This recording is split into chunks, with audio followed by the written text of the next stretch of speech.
Hello everyone!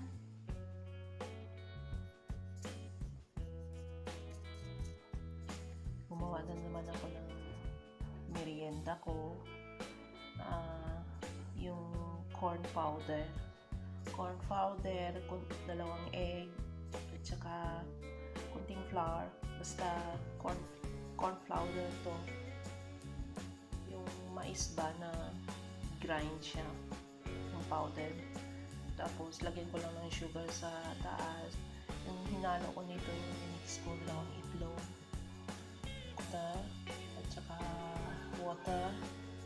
At konting salt, konting asin. At saka konting sugar. Tapos, mix lang. Tapos, ganyan na. Lagyan ko lang ng butter yung pan. Tapos, nilagay ko dyan. Tapos, sinalang ko dyan. Tapos, yung bar sa taas at saka yung sesame ilagay ko dyan. Kaya i-bake ko na naman to ng about 45 minutes kung ano ang resulta. Pang merienda lang naman para maiba naman ang lagi na lang tinapay yung nabibili. Try natin. Malapit na lang. About 20 minutes na lang.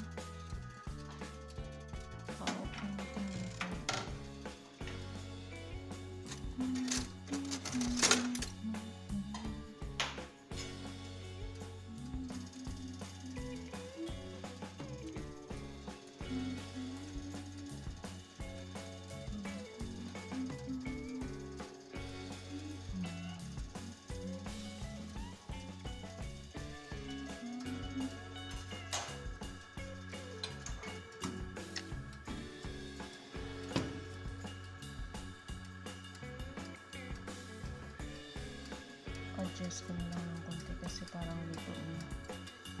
About 15 minutes.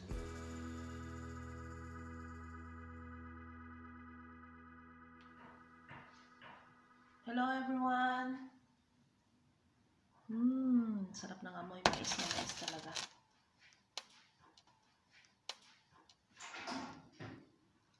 Dahil nga maraming mais dito, kaya titry ko kanina. Masarap. Mais na mais. Nabibili tayo ng tinapay. Araw-araw tinapay na lang. Ang mga nabibili natin. Ito, healthy pa. Masarap pa. Sarili mong gawa. Parang kang excited. Excited na kainin.